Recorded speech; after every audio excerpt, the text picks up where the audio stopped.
Hey, welcome to Power to the Flower. I'm Kara here in my backyard in Walnut Creek, California, where we have some construction work going on next door. So you might hear some noises, but just hang with me because I wanted to give you a little bit of a follow-up on some of the containers and projects that we've been doing over the last few months. And the first thing I wanted to show you is the lemon tree, which is right behind me. Let's scoot right in there.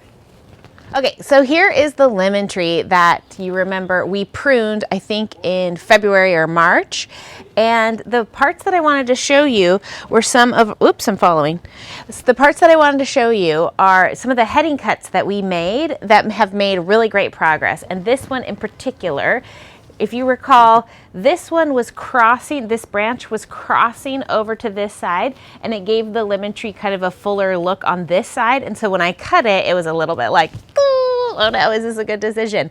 But the reason why I cut it as a heading cut is I was hoping that more branches would come out, and they have. You can see there's two new branches here that are growing, and they're both actually kind of growing this direction, which was the exact reason why I cut this branch off, because I wanted to fill up this space back here. So that is really great news. You could see that that's working well. And then also I made a heading cut right here.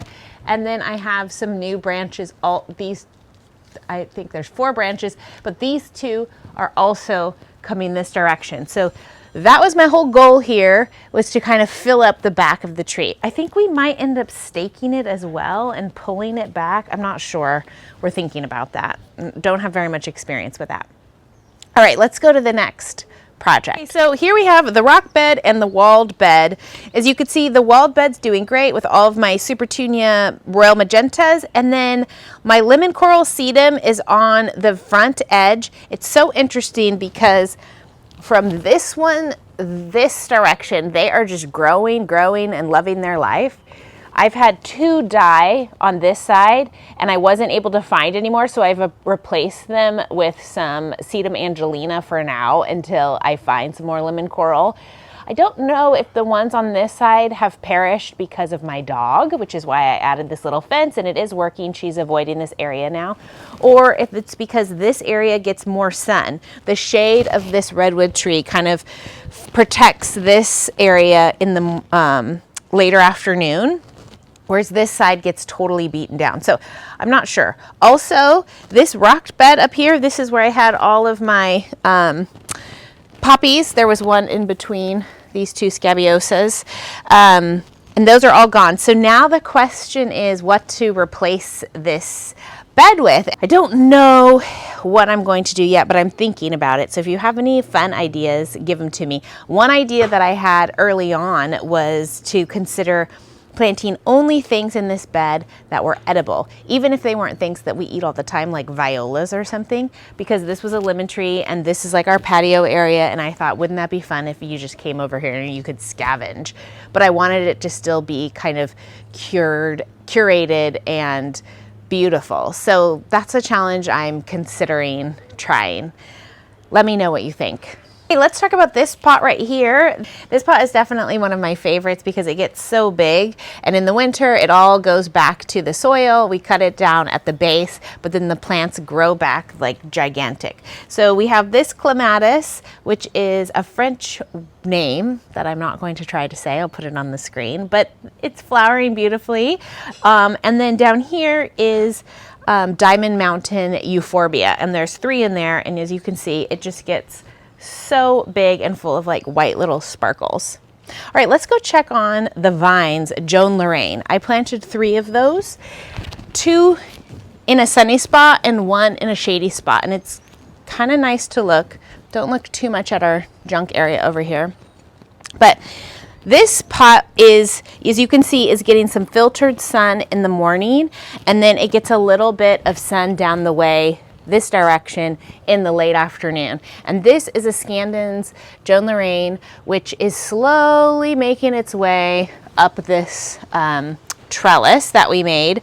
We lost the lamium that I planted in here. You can see there's a little bit left I don't think that there was enough sun in here for this lamium. This is a creeping Jenny, which is doing okay. And this is an Asian bleeding heart, which is also doing really well. And it's funny because it was leaning a little bit this way when I planted it. And I thought that the sun was going to pull it that direction. But in fact, it's just kept growing this direction. So that's kind of hilarious to me. Let's go check out the Scandens in the front. So here we have the same plant, the Scandens vine, which is this one was planted about 2 months after the one in the shade and after this one, which you can see is just going crazy up there. We also have this bougainvillea coming back to life. For those of you who have been following me, you saw that I almost killed it, but I've just been watering and it is showing some recovery. So I'm excited to see that as well. This area gets about maybe 5 hours of afternoon sun a day, and all of these plants are doing really, really well. This is a cinnamon petunia hybrid. This is a proven winners variety of Calibrachoa. Can't find the tag. Then I have 2 strawberries in here and a viola, which has probably seen its better days, but I haven't pulled it yet. And then a little bit of Dichondra Silver Falls. Another project we just planted. All of these Supertunias are brand new, and so is this David Austin Lady of Shalott Climbing Rose, which is starting to do its thing. You can see this one's a little bit out, but all of these Supertunias are growing, as well as this amazing verbena, and we transplanted one of these fleabane daisies, and so I think we're making some progress here. You can see the difference between this one, which is all new Supertunias, Supertunia Royal Velvet, Supertunia Bubblegum, versus the ones that I wintered over last year. Let's go check that out. This is the second half wine barrel, and you could see these roses just opened. This is their first blooms. Same Lady of Shalott Climbing Rose. And then I have 3 Supertunia bubblegums in here, which wintered over from last year. They're obviously way bigger, but also slightly less bloomier. So I think I'm gonna actually trim them back. We did have a little bit of a water issue, so I think that might be part of it. I then added in, also the fleabane is like 3 years old, so it's much bigger. I added in a Supertunia Royal Velvet on each side and the same Superbena, but they're taking a little bit of time to kind of get going. I think the most amazing part is definitely the roses. They are making me so happy. Okay, so this was our area that I think in January, maybe February, I planted a purple princess flower, or a Tibouchina Urvilleana, and it has really just shot up some big spikes recently. This plant can grow up to 8 feet tall and wide, which I was hoping to kind of fill up this back corner. In that same video, I took out a vine, I think it was a honeysuckle or a jasmine or something, that was growing rampantly, and I'm going to replace it with ivy, but I've only just now, like this weekend, found some ivy. So hopefully by next video, I'll have planted some of this glacier ivy to grow over that big bare spot. No flowers at the minute, but lots of growth. And then here's 2 hydrangeas. I think these are firelight hydrangeas. They are enjoying their little shady spot right here. And then for our last follow-up project, let me just show you a couple of the succulent arrangements and how they're doing. We have our succulent window box still going strong, and I just put this together, I don't know, maybe 2 weeks ago, and loving this little succulent low mounded round container. And then this one, I put together a couple before that one, I don't know, with a tin from Hobby Lobby, and I drilled some holes in and filled it with succulents, and I'm definitely enjoying this one. This is kind of the big show.